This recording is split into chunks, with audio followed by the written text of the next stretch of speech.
Boeing was once a byword for excellence, but this has changed utterly. Prosecutors in the US have reportedly recommended filing criminal charges against Boeing. That's according to multiple media outlets. The Department of Justice has until July the 7th to decide whether to prosecute the US aviator for breaching the terms of an agreement connected to two deadly plane crashes involving its 737 MAX jet. Here at France 24, Monty Francis with this. A string of mishaps have made headlines in the worst way for Boeing. Earlier this year, a door panel fell off an Alaska Airlines jet in mid-flight. In March, one of its 777s lost a wheel just after taking off from San Francisco International Airport. And just last month, a FedEx cargo jet was forced to touch down without any front landing gear. But it's the deadly crashes of two of its 737 MAX planes, a Lion Air flight in 2018 and an Ethiopian Airlines jet in 2019, which have landed Boeing in legal hot water with the Department of Justice. Last week, after apologizing to the families of the 346 people who were killed in the two crashes, Boeing CEO Dave Calhoun was grilled by U.S. senators about his company's culpability.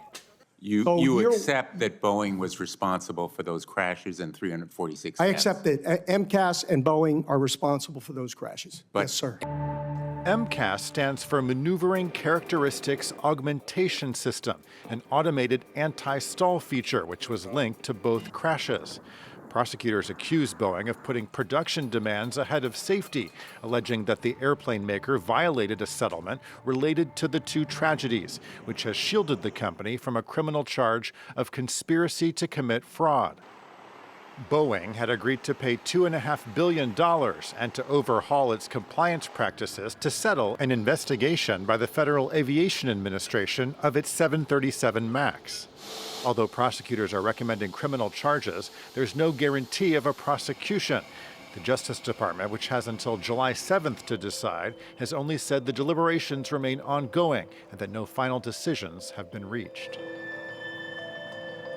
Monty Francis with that report. Let's bring in Anita Mendirata, who's an aviation and tourism expert. Anita, thank you for joining us here on France 24. We appreciate your time. I think this story works on two levels. I think there's the level about what should happen or could happen to Boeing via the judicial system, but also there's the court of public opinion, if you like.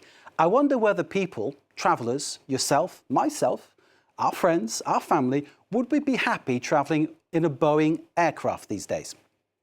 You raise such an important point, and it's actually beyond two levels, it's multiple levels, because this ultimately has put a very hot spotlight on the entire aviation industry overall. So people are looking at the safety of flying per se. It's important to remember as well that 4 out of 10 aircraft that we see flying in the sky that are commercial are Boeing aircraft. So we need Boeing, the industry needs Boeing. But indeed, it does make people very nervous because they're questioning, is it safe to fly in a Boeing aircraft, in any aircraft, which naturally has the industry on alert because every single airline now is very conscious of the impact reputationally and on deliveries of new aircraft that they're aching for as the industry experiences a surge with people finally being able to get back in the air again, having been grounded up to 14,000 aircraft during the global pandemic. Indeed, that is a massive statistic that you just pointed out, Anita, that 14,000 grounded.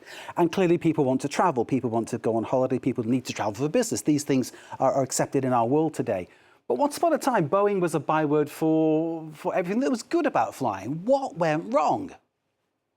Indeed. And it's a tricky one because it used to be, as we know, the statement of, if it's not Boeing, I'm not going. And now that has flipped, sadly, where people are questioning going. What's gone wrong is it was on a growth trajectory that was experiencing very high demand. And as I said, the pandemic really froze so much of the ability to supply.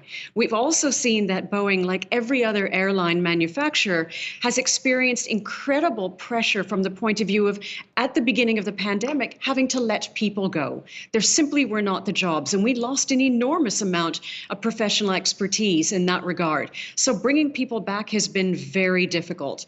And naturally, they were looking at the shareholder value. Ultimately, sadly, their shares have gone down over 30% since last December. And it's a very tricky one because it's about credibility. It's about viability of investment. And all of that goes back to demand for travel and demand for cargo.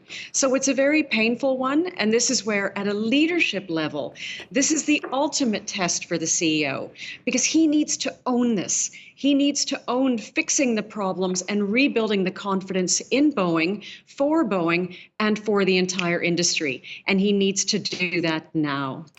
Indeed, someone has to take responsibility, and it sounds like it rests at his door, the actual responsibility for what is happening. You mentioned the importance of the pandemic and its effect on the sector. But of course, the two major incidents which resulted in so much loss of life were in 2018 and 2019. So clearly, there were problems there already. Oh, indeed. The FAA has been actively involved in Boeing since 2019, since the situation that we saw where we lost 346 lives.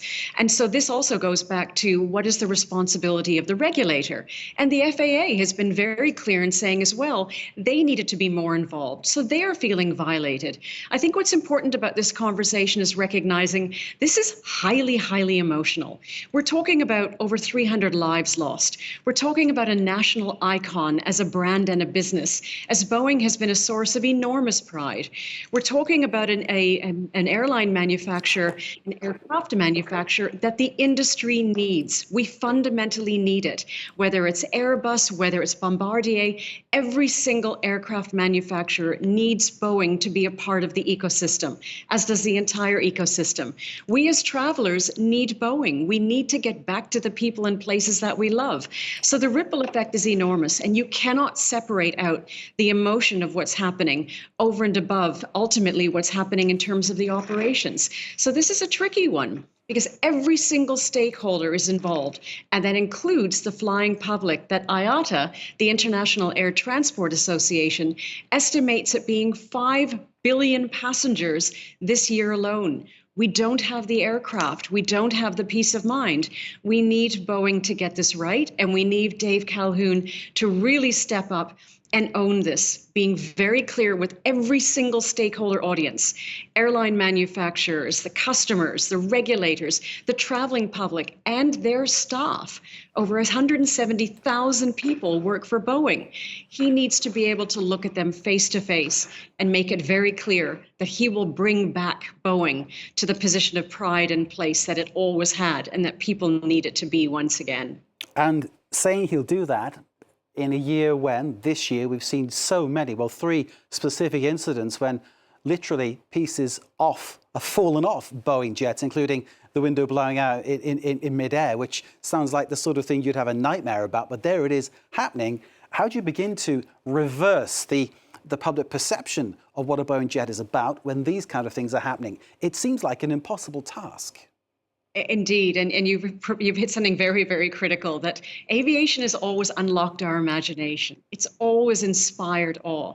Sadly, this is unlocking the imagination from a very traumatic perspective. And this is where, again, from a leadership perspective, he needs to own this by first and foremost taking responsibility, apologizing to what he has done to the dream of flight. And that goes across, again, the entire traveling public. But this is a perfect opportunity for him now to pivot the narrative to say, for everything that we have lost, we can become that again, reminding people how important it is that Boeing and all aircraft continue to fly, reminding us all of the gift and the privilege to be able to go to the people and places we love, to see cargo moving. That's where you'll get the entire traveling public back behind them again, but they also need to see proof of delivery, changes that are taking place in the safety culture, in the pride of the staff, in the confidence in investors and shareholders in backing Boeing again. All of these work together, but there needs to be a face behind it. And he is that face. For however long he's in office, he must own this. And you can only imagine the degree of pressure and responsibility he must be feeling right now. Indeed. And No option for Calhoun then to fall on his proverbial sword. He has to stand up, man up, and face the music, as it were. That's the thing you're saying. I'm just wondering whether there is a point where it goes too far, because this must surely lead to a knock-on effect throughout aviation in general, where people start to doubt whether they can go flying, doubt whether it's safe.